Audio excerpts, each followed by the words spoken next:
Welcome to VTU online program. I am Dr. Shanta Porapur, working as Assistant Professor, VTU Belgavi. Today I would like to explain about production function. Okay, see the concept of production function. Here we are going to understand about meaning of production, meaning and application of production function, single variable, law of variable proportion theory, two variables, law of returns to scale, isoquants and isocost, and least cost combination. These are all the concepts we are learning in this class today. See, before going to start the class, I would like to explain about what are the learning objectives we can learn by understanding this concept. Investigating the concept of production function of product which is for manufacturers. See, this is the first one, and second, develop an understanding of the distinction between short run and long run production function, and evaluate the production function with one variable factor of production and the corresponding optimal setting of the factors of production to the manufacturer product. Okay, explaining the isocost line of a product of a firm. Means after understanding the concept, we will be able to understand what exactly the production function and how the decision making happens in the organization related to the production, and what exactly the meaning behind to take the decisions towards the production, that all the things we are understanding after the end of the concept. See here, everybody knows that we are studying managerial economics because of to understand the fundamentals related to the economics. See, in this concept, production function will help to the managers to take in many areas decisions. The first one, how can production be optimized with given resources? See here, every organization has an aim to optimize the production. Optimize the production here. So, why this is because every organization wanted to achieve two important goals. One is sales maximization, otherwise the profit maximization. See, if they are able to achieve these two objectives, then only they can achieve the goal. So, every organization starts their business to earn the profit only. So, in that way, here decision making is very essential. So, this is one we are understanding by the help of the production function. And second is that how does output respond to the change in quantity of inputs. See here, after understanding the concept, managers can take the decision very wisely on this regard. See how the output responds towards the input. If increase the inputs, what is the replication on the output? If decrease the inputs, how it will affect on the output, what exactly it is, how the dependency is there between output and input can be understand and can be take wise decisions by the managers after understanding the concept. Okay, then how does technology matter in reducing the cost of production? Technology. See, nowadays everywhere there is a technological advancements, and everywhere every organizations are giving much importance to the technological development, and every organization are trying to have their own research and development departments to enhance the technology and reduce the cost of production. How the technology matters in reducing the cost of production, that can be understood by the help of this concept. Means these are the fundamental questions can be answered by the production function concept here. And how can the least cost combination of inputs can be achieved? Because every producer intention is to earn profit. When they are having the intention to earn profit, then profit earning is depend on the cost of production. If cost of production is achieved by the organization, then it can be achieved the higher output, least cost combination. Achieving the least cost combination will help the organization to achieve the production. So, in this way, this fundamental concept will help to take the decisions by the managers in the organization. When given technology, what happens in the rate of return when more plants are added to the firm? See here, in the long run, if you start adding the firm, if you achieve the one optimum level of output in the one firm, you can add the further more firm.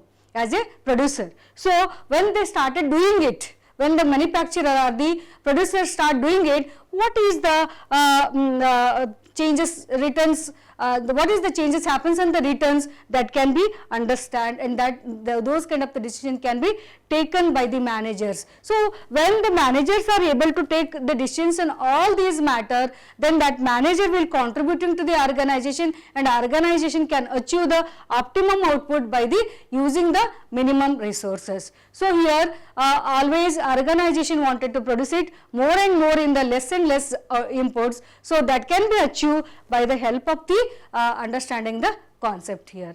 Okay. So next we need to understand the concept of production function. Before going to understand the production function, we need to understand what is production. See here, first we need to understand what is the production. Production, already generally everybody knows that production is producing something, producing the goods and services, yes. But here in the concept what we need to understand here is that transformation of resources.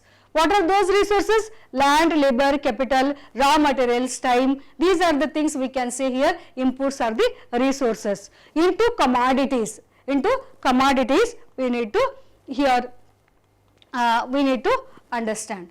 We are transforming raw materials into commodities. With what? With value added. Means for example, if we take a wood, wood has a wood is also resource. We can use the wood directly for certain works, but the same wood if you convert into table, then it adds the value. So likewise, transformation of raw material into final goods and services is called as a production function. And second is that here the transformation of and second thing we need to understand here is that it is a process. The transformation of raw material into final goods is the process, means production is here process. It is transforming raw material into final good, that is in different more useful commodities and resources. And the next we need to understand here is that this process by which man, material, capital and time are the converted into value added product is called the production. So these are all the things. These are all the things we can say here: inputs, man, material, capital and the time. These are the things we can call it as a inputs, converting into the final goods, that process we can call it as a production here.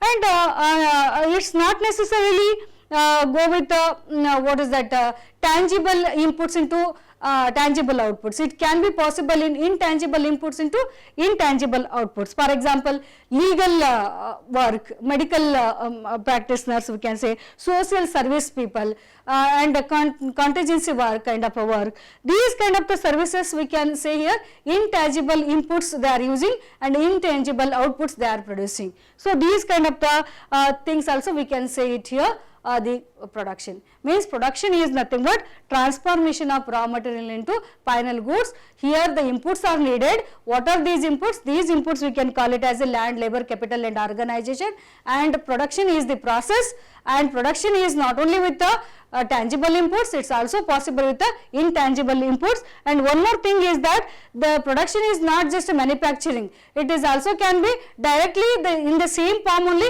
we can transfer from one place to another place the same goods, we can make the here business. So for example, sand. The person who is taking the sand from the river, he is sending it to the market directly without making any changes in the sand, he is sending the sand to the market. So means that kind of the direct transformation of goods also can be called it as a production here. So this is what need to understand all of us. Next we need to understand what is production function.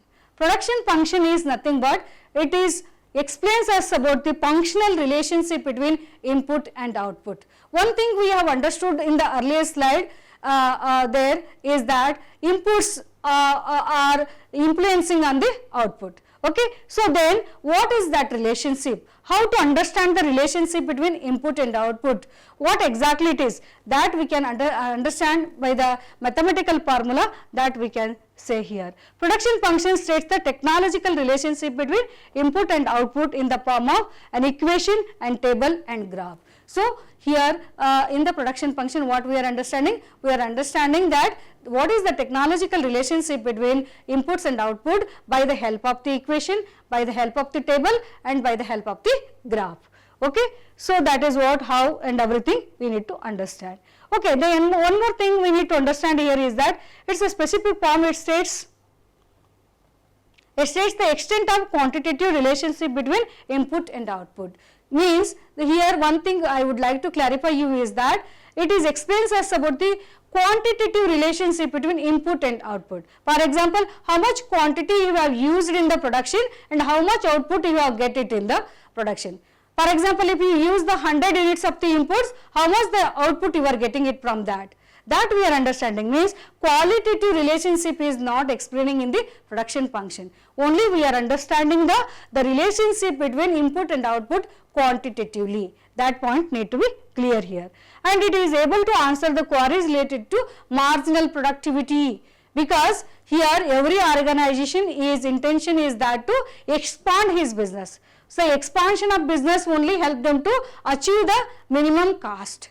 Cost of production can be achieved only when they are expanding their production. So the additional unit of input, how much it is able to produce the output is the matter here. So the reason here marginal productivity has to be understood by the managers when they are expanding their businesses. So here for that reason the production function will able to answer them what is the marginal productivity and how to understand and how to analyze that, how to calculate the marginal productivity, all can be possible by the help of the production function. And level of production and the lowest mode of the production of goods can be understood by the production function. What is the level of production?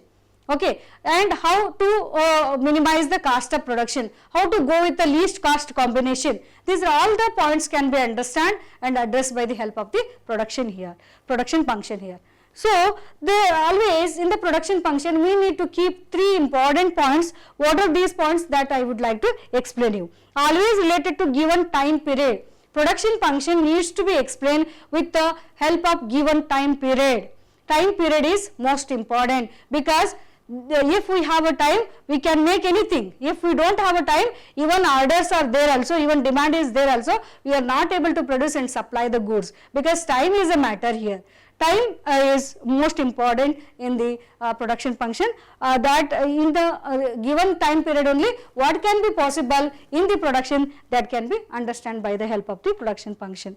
And second points we need to understand here is that always related to certain level of technology. See here in the production function analysis we are keeping one assumption is that always production function with the constant technology, means there is no changes in the technology. If changes in the technology, what happens in the production, that also concept is there, technological progress and the production function, there we are understanding. So in the production function one assumption is that that is always given technology and technology will not be changed. And dependent upon relationship between input. See, it is depend on totally inputs. If inputs are increasing, the output is also increasing. If inputs are decreasing, output is also decreasing. Means the output is purely depend on the level of inputs. Okay. So the reason these 3 points we need to keep in our mind, and we need to understand the production function. Then what is the production function? Production function is nothing but it is a mathematical presentation of input and output relationship, and it is explaining us about the technological relationship between the inputs and outputs by the help of the graphs, equations and tables. And it states that there is a quantitative relationship between the input and output, means in the production function we are understanding only the quantitative relationship between input and output. Okay, and it helps us to understand the marginal productivity of the additional unit which we are using it in the production, and it is always given time period. It is always assuming that the level of technology is constant, and it is always depend upon the inputs, how much we are using it in the production. Okay, these are all the points we need to keep in our mind and remember the concept here. Then we need to understand the production function with the help of formula. Earlier slide we have said, no, it is with the help of formula, graphs and tables, all the way we can understand the production function. Then what is the formula? In the real life, production function is complex, because see, to do production we need to use many inputs, no. So the reason, if you consider all the inputs as a for the mathematical formula, it is quite tough to make it. So generally when it is in a real sense, we can say the production function is Q is equal to function of LB, LK, M, T and small t. See, what is that? Where LB is the land and building, okay, L is labor, K is capital, M means we can say here raw materials, T means we can say here technology, and T means small t means here we can say it is time. Okay, so when we are taking all these as a input, then it is quite tough to calculate the calculations. So we need certain more simplified way of the formula. So the reason here economists reduced these all the inputs into two inputs. They have converted all the inputs in two heads. One is labor and another one is the capital. All the land related buildings and all the things will come in the labor, machineries and the raw material equipments, whatever the things will come in the that all the things will be coming under the head of capital. So they have simplified the formula. What is that? Q is equal to function of K and L. Here Q is the quantity, F is saying that here functional relationship between capital and labor, L means your labor and K means the capital here. Very simplified formula can be used it to understand the production function. See here Q is independent but K and L is the dependent here, functional relationship is there. So Q is depend on the capital and labor. So this F is representing the functional relationship between input and output. Okay, mathematically we can use this formula to calculate the production function. Then we need to go for the types of the production function. This I would like to explain it in the next class. Thank you.